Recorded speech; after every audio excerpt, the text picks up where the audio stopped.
Hello সবাইকে, তোমরা কেমন আছো? আজকে চলে এসেছি একটা নতুন ব্লগে, আর আমার নতুন ব্লগে তোমাদের সবাইকে স্বাগত। আজকে আমরা যাচ্ছি টোটোতে করে বালুরঘাটে। আর টোটোতে করে কারণ তোমরা জানো বাবার পা ভাঙা, তবুও বাবা গাড়ি নিয়ে যেতে চাইছিল, কিন্তু আমি আর আমার মা কিছুতেই রাজি হলাম না, কারণ বাবা এখন অনেকটাই সিক। তোমরা একটু গেস করো তো আজকে আমরা বালুরঘাটে কেন যাচ্ছি? আজকে আমরা যাচ্ছি বালুরঘাটে কারণ আমার মায়ের আজকে বার্থডে। তো আমরা সবাই দেখো, মা আমাদের বার্থডে গার্ল, ভাই ঘুমিয়ে গেছে, বাবা আছে।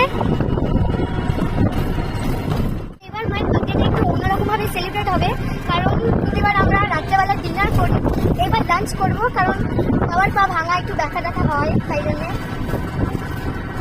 আর আজকে আমরা সেই জন্য সকাল সকাল বেরিয়ে পড়েছি, এখন 11:30 বাজে।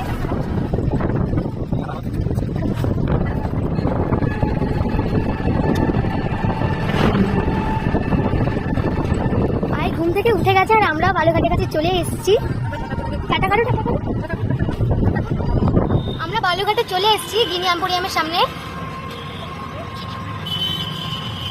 এই তো মা আর ভাই এন্টার করছে। এই দেখো, মা আজকে বেশ খুশি গিফট পেয়ে বার্থডের জন্য। তারপর গিনি এম্পোরিয়াম থেকে বেরোনোর পর আমরা বিশালে চলে আসলাম, কারণ কিছু গ্রসারিজ কেনার ছিল তাই।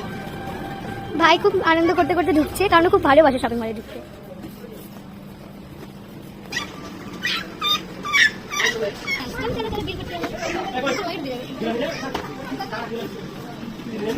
এবার আমরা চলে এসেছি বিশাল থেকে বনেদি বাঙালিতে।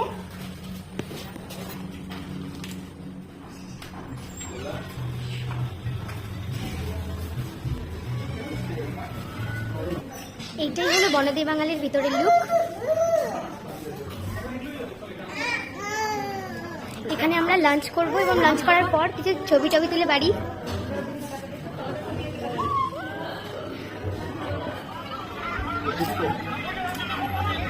ফাইনালি আমাদের খাওয়া দাওয়া হয়ে গেল, এবারে বিল করে সোজা বাড়ির দিকে রওনা দিয়ে দেবো।